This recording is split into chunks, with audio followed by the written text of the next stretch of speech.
Well, good evening, everybody, and welcome to Glasgow Loves EU's lockdown live stream. Tonight, we're really delighted to welcome Sylvia Bermann, the former French ambassador to the UK. Thank you very much indeed for agreeing to talk to us tonight. My name's Fiona Wishlade, and also with us on the chat are Jenny Wilson and Bernd Poor.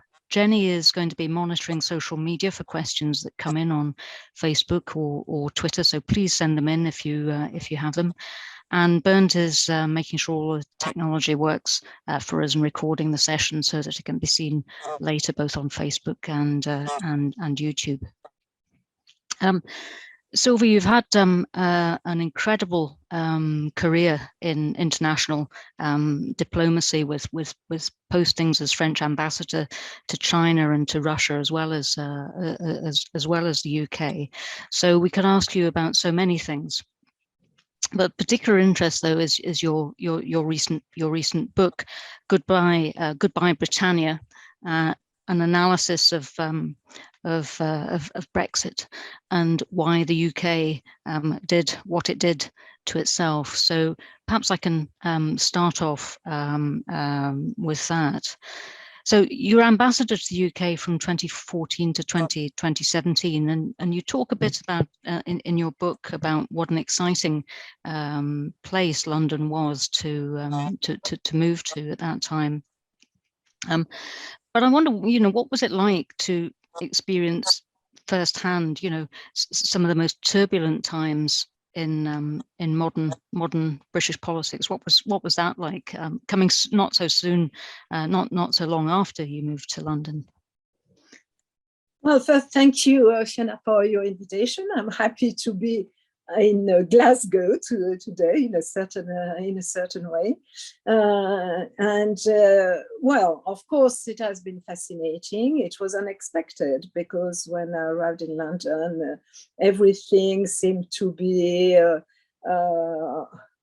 fine. Everybody was happy or seemed to be happy. It was probably one of the most interesting world city, and even sometimes more exciting than New York.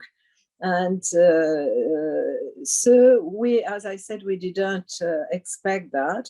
At the same time, because everything seemed to go well, my British interlocutors told me when I arrived, it's going to be boring for you because nothing is ever happening, and especially after China. And of course, it was not boring, and in particular because soon after I arrived, there was the referendum on Scotland, and then this Brexit campaign, and the result of Brexit, which I still regret, and I'm very sad about this situation. I talked to a lot of people at that time, and Brexiters, and also, of course, Remainers, and nobody thought it would happen. It was not really an accident. Some said it was an accident ready to happen. But at the same time, many people told me that the UK is a nation of shopkeepers.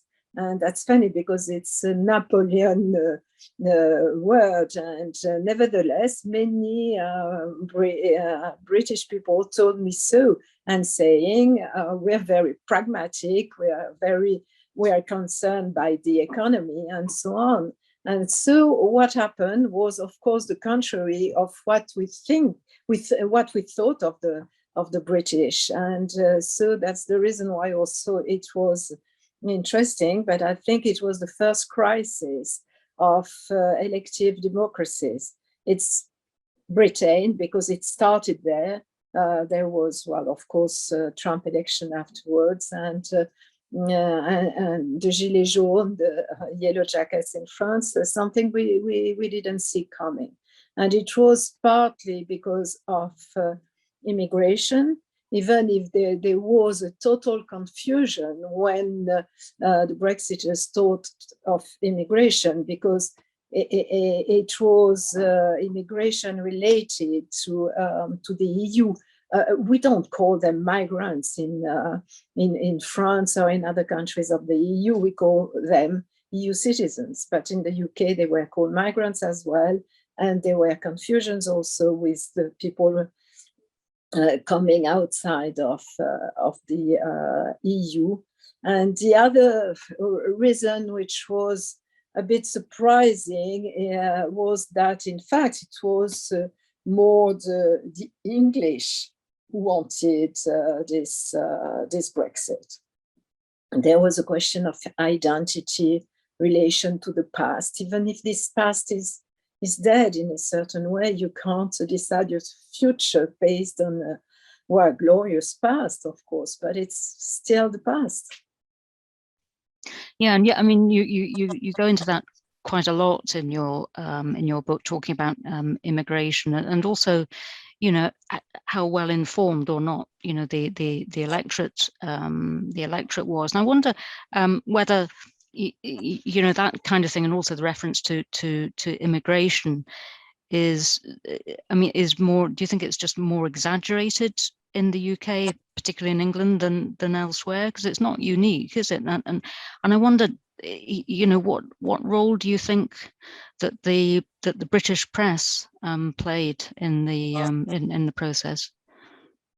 Well, the role of the press was obvious. It depends on what you call the press, of course, because I think that in the UK you have the best press in the world and the worst press also in the world, and of course the tabloids, and in particular the Daily Mail, but not only the Daily Mail, were very xenophobic, in fact. And if you consider what Farage said about immigration as a threat, as a danger, and something absolutely stupid, and about tens of millions of Turks who would be in the UK because they would join the EU without a possibility of a veto, that was not true. That was a sheer lie. And I think what happened also is that I remember that the EU was not the main concern of the British a few years ago. It was ranking 9, 10, 11 or whatever. But it's the link which was made by Farage with the EU who led to this result. And of course, it has been exploited by this press. And of course, it was very instrumental for that.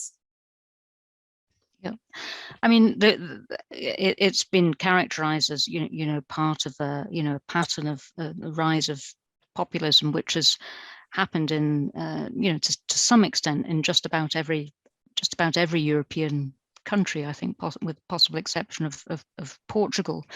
And France isn't immune from that either. I mean, there have been reports in the press today about Eric Zemmour, and I think it's now, you know, 47 years that the Le Pen family has had a candidate in the presidential elections or something like that. So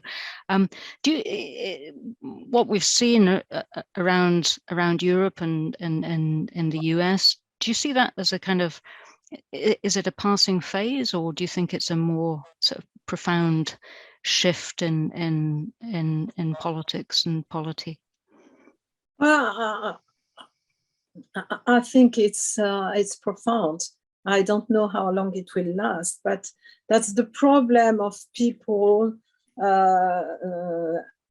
who have problem with globalization. They don't understand globalization. They feel lost.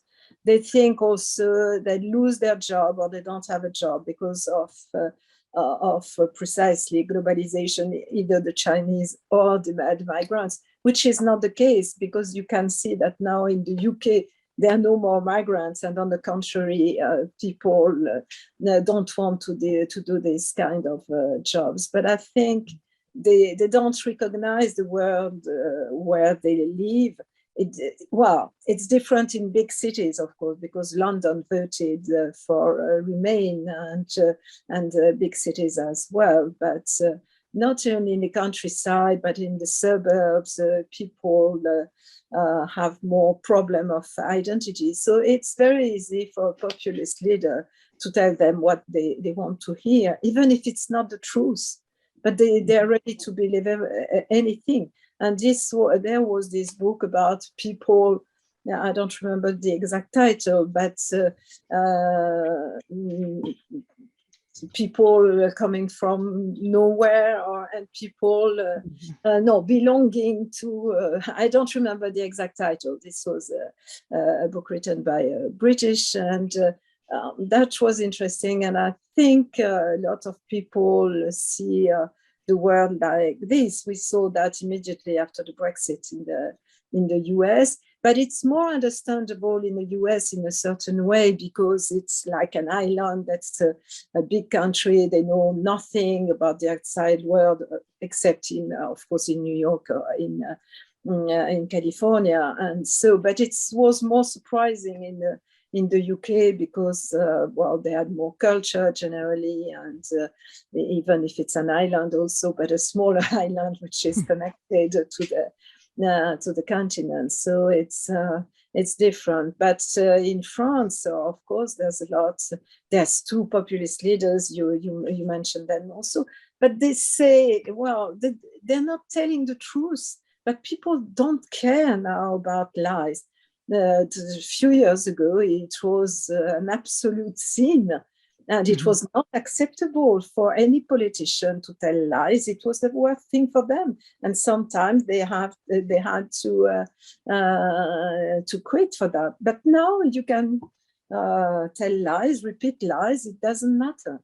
And I think that a lot of people in France know that Zemmour is telling some lies also. They don't care. And in fact, there's also, for instance, I remember there was a poll about what the Brexiters wanted. They wanted a lot, coming back to imperial measures. They wanted to come back to a death penalty and something like this. It's the same in France, in fact, except about imperial measures, of course, but it's the same. Well, they want to get rid of migrants. They want to go back to the past. And in fact, the years, the 60s probably, because at that time there was growth. It was mostly white people, and so I think, and so I mentioned. Well, in my book, the Song of the Beatles, I believe in yesterday. And that's the problem now. A lot of people believe in yesterday, except that yesterday can't come back, and they have to deal with the future. Yeah. Okay, I mean, just thinking about the UK, and I mean, clearly there are some issues that are common to other countries. But you say in the epilogue to your book that the world is becoming divided between democracies and démocrature, and we don't have that word in English, but I understand it to be a kind of like a dictatorship, kind of masquerading as a democracy. Something like that. That would be not exactly, because in fact it's not exactly dictatorship. It's autocracies probably, and because it's not exactly dictatorship like it used to be during, let's say, Maoist time or Stalin time. So it's different. It's this word has been invented by a famous journalist in France, and that's the reason why I'm using this word. The play on word, in fact, and because it doesn't exist, it's democracy plus dictature. It's in between. But I think, yes, that's the case. And the problem is that those countries with strong men, and they don't admire us anymore because of precisely what happened, those populist movements, and some chaos also, because when there was the assault on the Capitol in Washington. What does it mean to be a democracy? Or when you have also the yellow jackets for months in the streets of Paris and other cities in France and destroying everything. And so it seems to be chaos. So that's the problem. And I think we shouldn't lecture them so much, because recognizing also our weaknesses, even if, of course, we want to live in democracies and our values are important, but it's very difficult to convince others for the time being. And so I think we should find a kind of pacific coexistence, recognizing that they are different regimes, by trying to find some cooperation also, and not to have a world divided in antagonistic blocks. Mm-hmm. Yeah, that's very similar to what Vince Cable said when he was our guest a few months back. But I mean, we see these like patterns in in various European countries, and particularly in Poland and Hungary at the moment. And what role do you think that the EU can play in that, in sort of like this tension between the kind of contributions from the EU budget and the rule of law? How do you see that playing out, and what role can the EU have? I think it's important for the EU to address this issue, because otherwise you can't tell other countries that they should do this or that. I think it's important because it's supposed to be shared values in the EU. There is the Charter of Fundamental Rights, and so they should abide by this. So the only, the means, I think, is interesting to link financial aid and a respect for those principles, because I remember years and years ago when I was, I think, European correspondent and the head of the foreign and security policy, there was the problem of Austria, and because there was the far right participating in the government. And then we decided to trigger Article 7 and to suspend them more or less. But it has been a very difficult time. And after a while, we had to give up on that. And the Austrians, who were not all, of course, from the far right, had a very bad memory of their relationship with other EU partners. So I think it's better to link it to something very concrete. Okay. Just going back to the UK for a moment, and just interested to know. Within the UK, the UK now feels like a very divided country, and I wonder, is that division apparent from outside, and also to what extent are French people aware that many people in the UK, feel a deep sense of shame, of embarrassment, and fear about some of the things that the present government is doing. I mean, beyond Brexit, some of the other aspects of changes to electoral law and judicial review and that kind of thing. Do we present a more homogenous and Brexity image from the outside, or do we seem like a divided country? I think, we know, I know that you're a very divided country, of course, and because I'm following some Twitter account, and it's obvious. But I'm not sure that the French realize that, because, there's no real opposition to what the government is doing for the time being. And I think those who were Remainers and who are sometimes Remainers don't dare to speak up, because public opinion hasn't changed. And so I think if you ask well, normal French, he wouldn't know that. He would think that the position is the position of the government, and that's it. Mm-hmm. And it's not. And also, for the time being, the UK is not a priority for the French. It's of course the EU, the relationship with the US, with China, etc., and with Russia, but not with the UK. Except and when, of course, we have irritants, and like the question of the migrants and will to push them back, or when there is the fishery problem and so on, or the AUKUS problem, of course. This time there is a reaction in France, and we're thinking of the UK, but most of the time that's not an issue. Yeah, I mean, my impression is that we've kind of faded from view on the European scene a bit, probably for the best, as we didn't present terribly well when we did. Okay, I have some other questions to ask you, but before I do, can I maybe ask Jenny if there's anything that's come in from social media that you want to pick up, Jenny?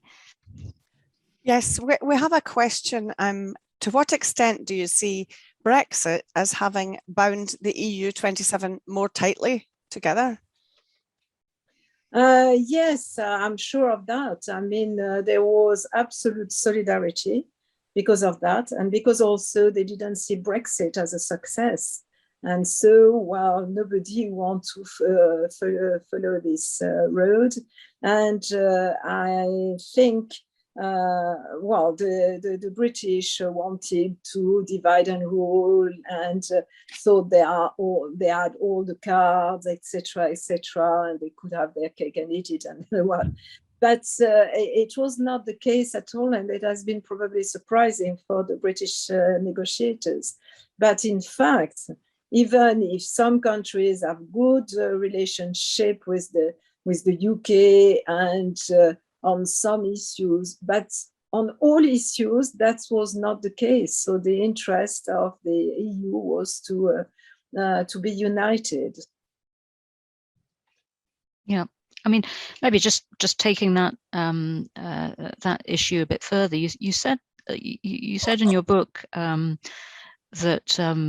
you know, following the Brexit vote, there was a tension between Paris and Berlin, and you know, following the loss of the kind of triangular relationship in geopolitical terms, and I wonder how you see that relationship, the Paris-Berlin relationship, evolving, in particular after Angela Merkel's departure. You know, how do you see that changing?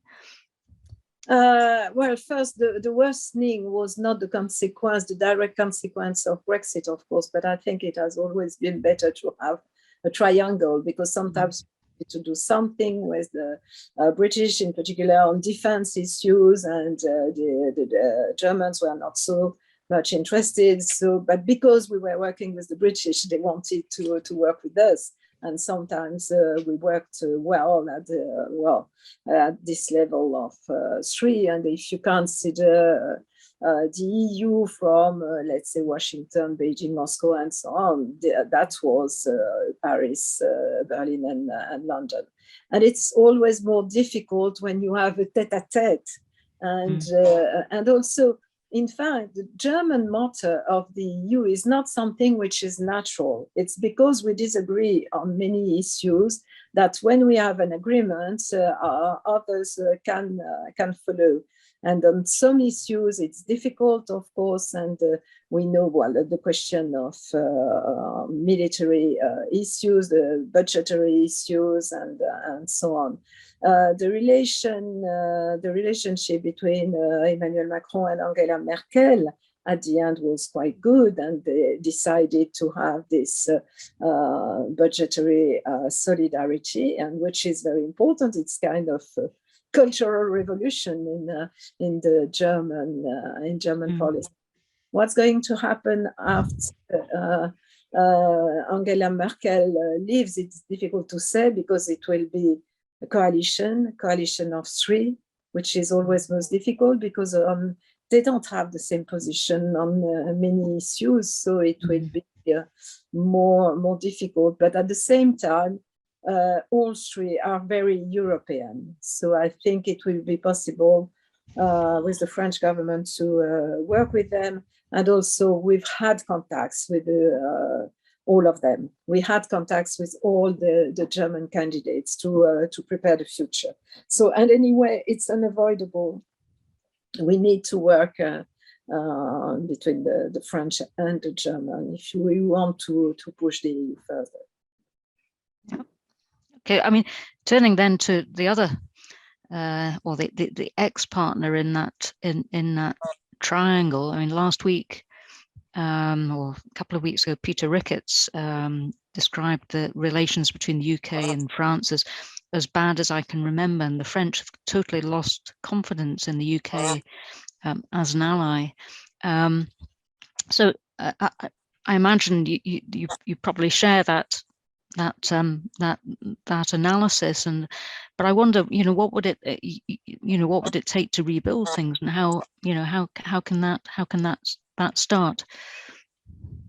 I think, of course, I share the view of Peter Ricketts, but I think it will take a long time. It can't be changed overnight. And I think when something is not going very well in the UK, you always blame, of course, the EU, which is a scapegoat, but in the EU, especially the French. And well, it started in the Middle Ages when it was said, always blame the French. And that's what is happening now. So I'm afraid that maybe in a few years' time, it's a divorce, and the divorce is always very, very difficult. And there's a lot of rancor, there's a lot of acrimony, and so I'm afraid it will take time before the reconciliation or a new entente cordiale. And when I was interviewed not only in the British press, but in the French press, and they told me, do you remember such a bad time? And I said, well, probably not since Waterloo. 200 years. 200 years, yeah. Okay. Well, it will change at some point, of course, and I hope it will change, but it will take time, because we thought at some point that we could, in a certain way, reconcile over defense issues, because we had such an incredible cooperation on those issues, but it doesn't for the time being. Okay. Yeah, maybe quite a lot of dust still to settle before people can feel ready to start again and rebuild.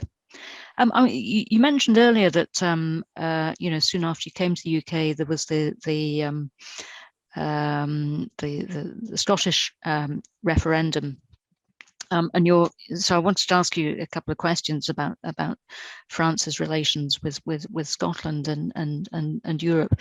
And your book was published just before the Scottish parliamentary elections, and you mentioned what might happen if the SNP got an overall majority, which in the end it didn't.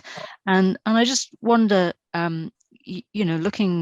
looking at the UK from outside, how do you perceive relations within the UK, especially Scotland and Northern Ireland, but I mean, if you have a perspective on Wales too, by all means, but how does it look from where you stand? Well, it's the country is very divided, I think, and there's always this will of independence in Scotland. Will it happen or not? I don't know, but I think it's still in the mind of the Scots, because they're not happy, not only with the government, but they're not happy with Brexit, because the majority voted for staying in the EU. In Northern Ireland, the situation might change as well. Well, they voted also for Remain, but there was a strong DUP, and who probably made mistakes as the Brexit was concerned. But anyway, there might be a reunification with the Republic of Ireland, but I don't know. But there's a difference, I understand, well, if I'm not wrong, is that they don't need the agreement of London to organize a referendum on reunification, whereas in Scotland you need the approval of London to have a referendum. Okay, yeah.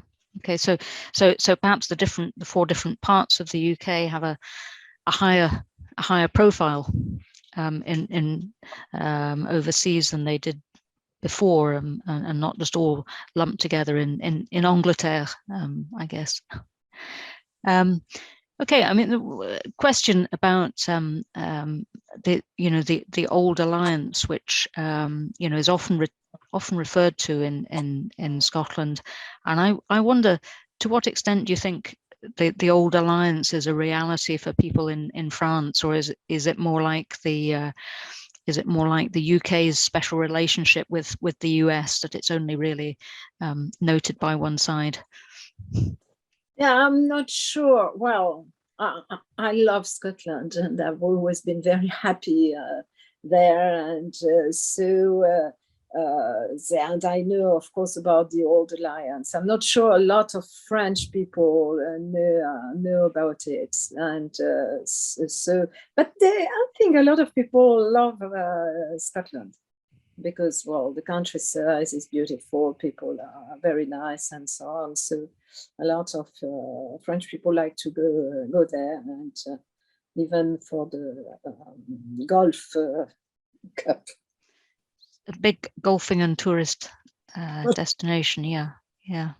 Okay, and I mean, one of the big things on the SNP agenda after independence is obviously for Scotland to rejoin the EU. So, what would France's position be on that? Would France be an ally in that process, or is it something that would be that France and other countries would regard as potentially antagonistic towards the remainder of the UK? What would be the position on it, do you think? Well, of course, it's too early to say, but I'm sure that if there's a decision of independence which is recognized, France would be very happy to have Scotland in the EU. Of course, there will be the negotiation process, but well, otherwise we would be happy that Scotland joins the EU. Okay. Well, before we come to the end, can I just ask if Jenny, are there any more? Do you have any more questions from social media that you want to put in? We did have a question earlier.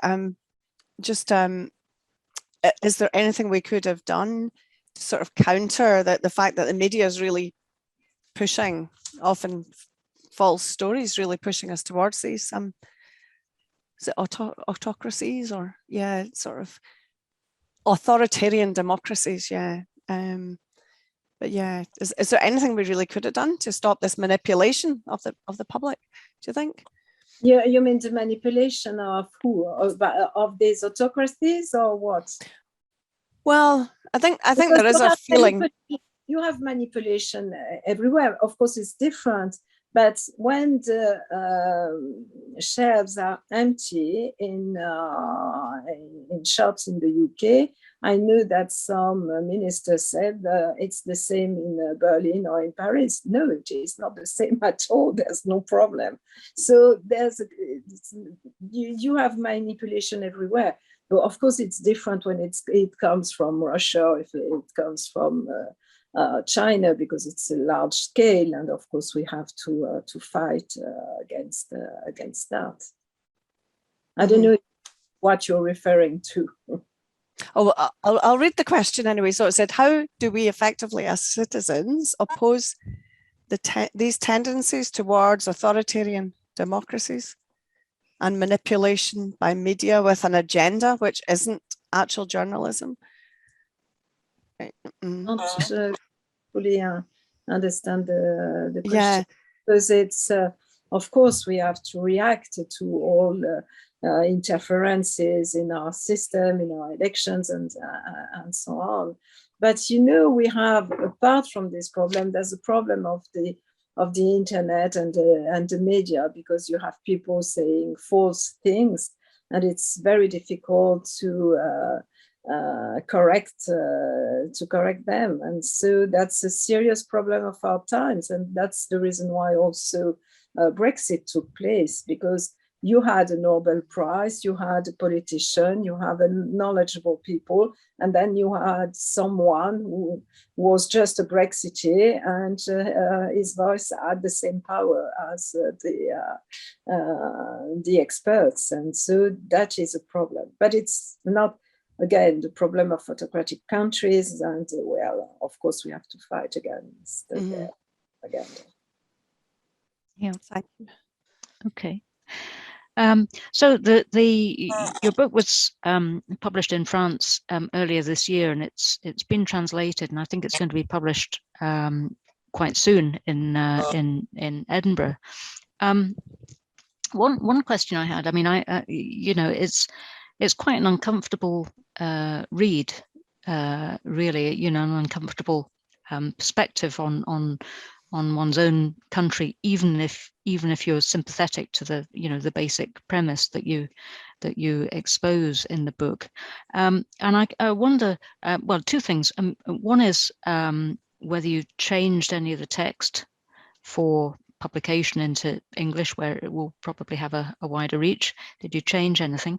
And the second is what do you hope that its publication will achieve, and who are you aiming at? Are you aiming at Remainers, or are you aiming at just a broader spectrum of the population, or what? What's your target target audience for the book? In fact, there was some presentation of my book, and also there were articles in the press. And so afterwards, a lot of people asked me if it would be translated into English. Some of them read it in original language, but it's only those who understand French. And some of them told me that, the British people should read this book, because that's interesting to see how a foreigner see you. And also, I have received letters, and also one told me it was painful to read it, because of course he was a Remainer, and it was very difficult to read it. The Brexiters, they will hate the book anyway, and because they don't recognize what they say sometimes. Because I remember that the EU was criticized as being the Fourth Reich, and they said that the French were cowards because they were ready to follow the Reich another time, and etc., etc. And there were abuses also in the street. And so they reacting, say that what I said was not true, but they kept repeating their arguments. And so it proved my point also. So they won't like the book anyway, because I think Brexit is an ideology, and it's very difficult to have a real reasoning on that. It's a conviction, it's a faith.